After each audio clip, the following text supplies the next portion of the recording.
నమస్తే, welcome to our channel. నేను రవీంద్ర బాబు.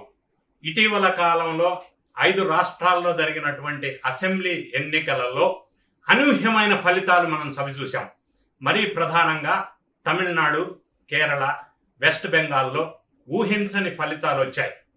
ఇందుకు ఈ విధంగా వచ్చాయి ప్రధానంగా ప్రస్తావించవలసి వస్తే ఎగ్జిట్ పోల్స్కి భిన్నంగా కూడా తమిళనాడు, బెంగాల్ ఫలితాలు వచ్చాయి. ఈ వీడియోలో తమిళనాడు ఫలితాలు ఈ విధంగా రావడానికి గల కారణాలేంటి, డిఎంకే ఎందుకు అనూహ్యంగా ఇంత చతికిలబడిపోయింది అనే విషయాలను ఈ వీడియోలో విశ్లేషణ చేసే ప్రయత్నం చేస్తాను.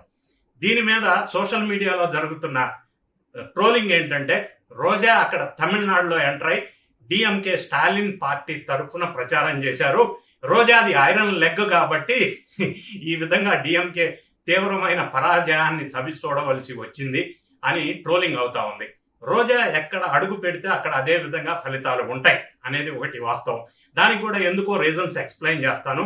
దానికంటే భిన్నమైన వాదన వైఎస్ఆర్ కాంగ్రెస్ పార్టీ, జగన్మోహన్ రెడ్డి గారు మరి విజయ్ టీవీకే గెలుపుకి కారణమయ్యారు అని ఒక వాదన వైఎస్ఆర్సీపీలో వినిపిస్తుంది.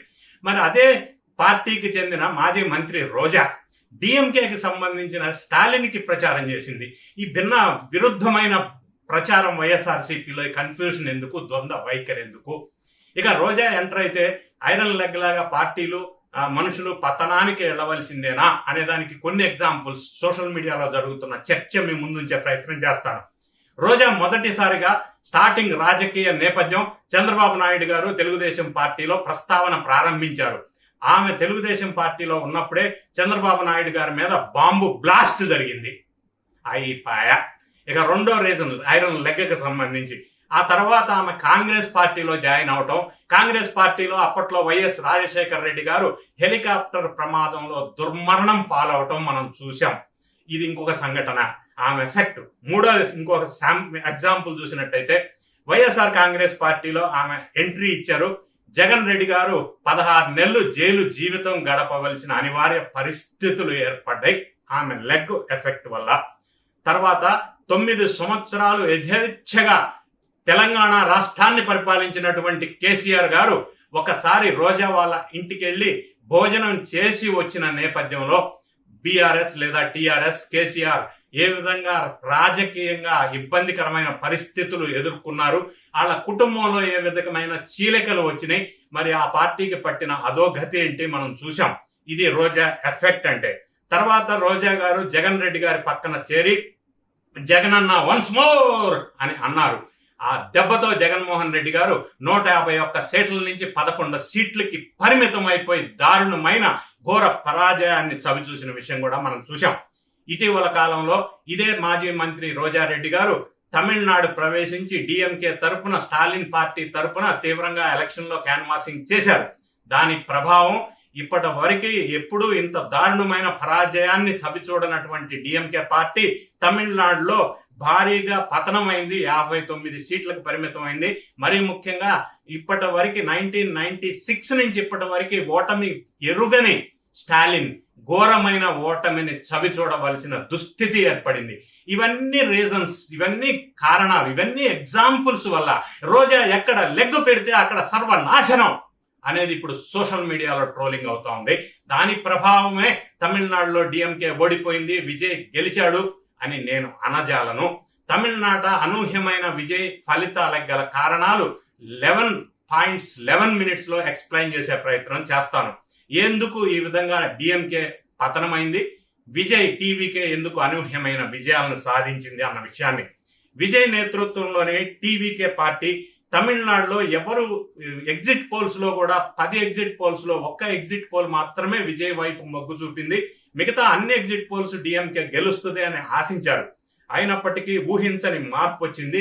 విజయ్ అనూహ్యమైన విజయాన్ని సాధించడం మనం చూసాం 108 సీట్లతోటి.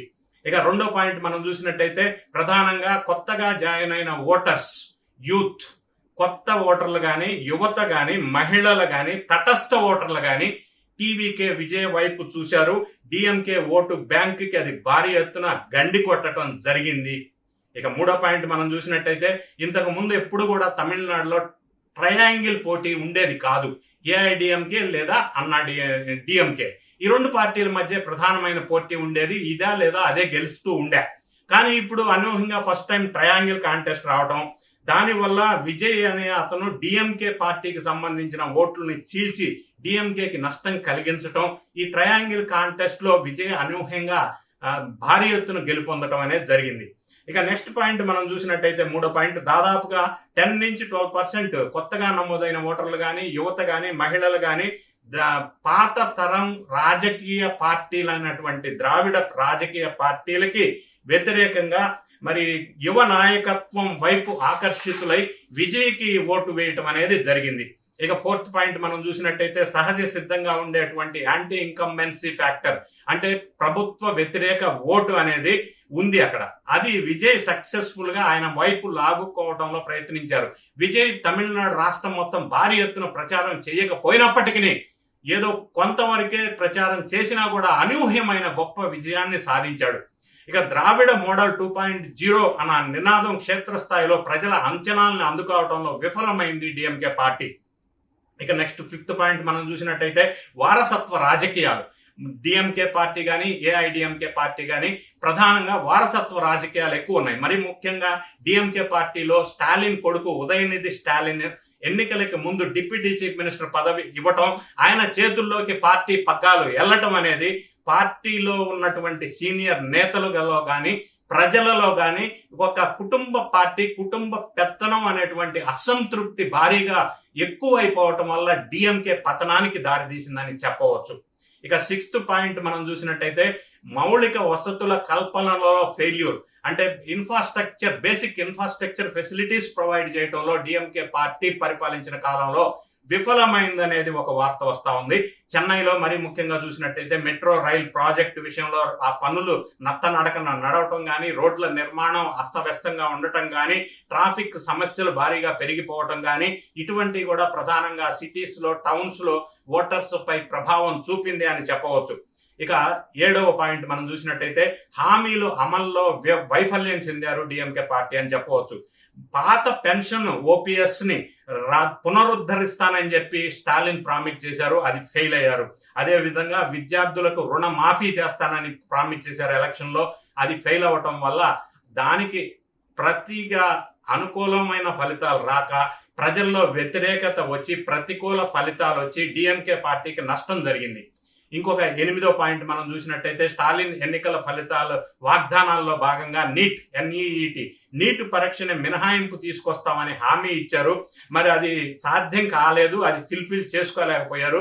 దానివల్ల స్టూడెంట్స్ లో తీవ్రమైన వ్యతిరేకత వచ్చింది. నీట్ ఎగ్జామ్ గురించి స్టూడెంట్స్ మరి ముఖ్యంగా యువ ఓటర్లలో భారీ ఎత్తున వ్యతిరేకత వచ్చింది. ఇక 9వ పాయింట్ మనం చూసినట్టయితే శాంతి భద్రతల సమస్యల విషయంలో కూడా వ్యతిరేకత ఉంది. మరి ముఖ్యంగా డ్రగ్స్ కానీ, నేరాలు కానీ పెరిగిపోయినాయి, డ్రగ్స్ కల్చర్ పెరిగిపోయింది అనే ఆరోపణలు రావడంతో మహిళా ఓటర్లు డిఎంకేని వ్యతిరేకించారు, విజయ వైపు ఆకర్షితులయ్యారు.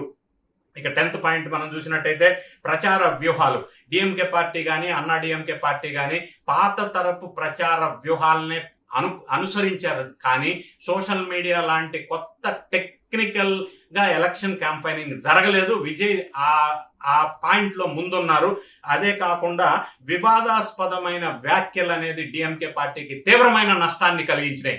ఏమంటే మరి స్టాలిన్ కొడుకు ఉదయనిధి స్టాలిన్ సనాతన ధర్మాన్ని గురించి ఆయన చేసినటువంటి కామెంట్స్ భారీ ఎత్తున ప్రజల్లో వ్యతిరేకత కూడగట్టుకుంది. తటస్థ ఓటర్ల పైన దాని ప్రభావం బాగా పడింది.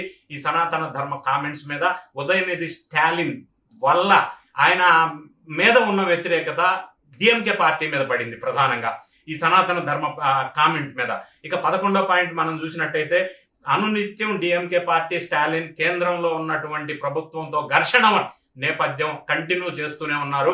ఆ ఘర్షణ వాతావరణాన్ని డి అనటంతో కేంద్రం నుంచి రావాల్సిన నిధులు సక్రమంగా రాష్ట్రానికి వచ్చి రాష్ట్ర అభివృద్ధికి కుంటుపడింది అన్న విధంగా ఓటర్లు భావించారు. దీనికి ఎగ్జాంపుల్ చెప్పవలసి వస్తే ఆంధ్రప్రదేశ్ రాష్ట్రంలో కూటమి సర్కార్ అధికారంలో ఉంది. సెంట్రల్ లో కూటమి సర్కార్ ఉండటం వల్ల డబుల్ ఇంజిన్ బుల్లెట్ ట్రైన్ లాగా నిధులు ఏ విధంగా వస్తున్నాయి, మరి దానికి భిన్నంగా తమిళనాడులో స్టాలిన్ లేదా డిఎంకే ప్రభుత్వం సెంట్రల్ లో ఉన్నటువంటి బీజేపీ ప్రభుత్వాన్ని ఢీకొంటూ ప్రతి దాంట్లో విమర్శలు చేయటం, డీలిమిటేషన్ విషయంలో కానీ హిందీ భాష ఇంప్లిమెంటేషన్ విషయంలో కానీ ఘర్షణ ధోరణి కంటిన్యూ అవలంబించటం వల్ల దీనివల్ల నిధులు రాక తగ్గటం అనేది రాష్ట్ర అభివృద్ధి మీద ప్రభావితం చూపుతుంది అని ఓటర్లు భావించారు. మరి ముఖ్యంగా తటస్థ ఓటర్లు, ఎడ్యుకేటెడ్ ఓటర్లు, సిటీలోను టౌన్స్ లోను పట్టణాల్లో ఉన్నటువంటి ఓటర్స్ దీన్ని తీవ్రంగా తీసుకున్నారు, యాక్సెప్ట్ చేయలేదు. దీంతో పాటుగా మరి డిఎంకే ఎమ్మెల్యేల మీద అవినీతి ఆరోపణలు భారీ ఎత్తున ఉన్నాయి. దాని ప్రభావం కూడా డిఎంకే పార్టీ మీద పడింది. సో ఈ 11 కారణాలు, ముఖ్యమైన కారణాలు, చాలా కారణాలు ఉన్నప్పటికీ కూడా ప్రధానంగా యువతని, మహిళలని, తటస్థ ఓటర్లని డిఎంకే దూరం చేసుకుంది.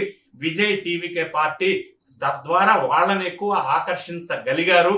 దానివల్ల డిఎంకే పార్టీ ఘోర పరాజయాన్ని చవి చూడవలసి వచ్చింది అని చెప్పి తమిళనాడు ఎలక్షన్ చూసి మనం నేర్చుకోవచ్చు. ఎందుకంటే కేవలం సంక్షేమ పథకాలు ఇచ్చాము అని అంటేనే పార్టీలు గెలుపొందటం అనేది సాధ్యం కాదు. ప్రజలతో అనునిత్యం కనెక్ట్ అయి ఉండాలి. మరి తటస్థ ఓటర్లు, యంగ్ యూత్, మరి ముఖ్యంగా జన్జీ లాంటి వాళ్ళని ఆకర్షించగలిగిన పార్టీలే ఈరోజు మనుగడ సాధిస్తాయి అనేది తమిళనాడు ఎగ్జాంపుల్ గా మనం నేర్చుకోవాల్సిన లెసన్స్ గా చెప్పవచ్చు. ఏదేమైనా కూడా ఇదొక అనూహ్యమైన విజయంగా టీవీకే విజయ్ని మనం అభినందిస్తూ రాబోయే రోజుల్లో ఏ విధంగా జరగబోతుంది, ఇంకా 108 సీట్స్ విజయం సాధించడం గొప్ప అంశం అయినప్పటికీ పరిపాలన అనుభవం తక్కువ ఉన్నటువంటి లేదా లేనటువంటి విజయ్ ఏ విధంగా తమిళనాడుని పరిపాలించగలరు అన్న విషయాల్ని మనం వెయిట్ చేసి చూద్దాం. Let us hope and wish them all the best. Thank you so much for watching. ఈ వీడియో నచ్చితే లైక్ చేయండి, మీ ఫ్రెండ్స్కి షేర్ చేయండి. Thank you.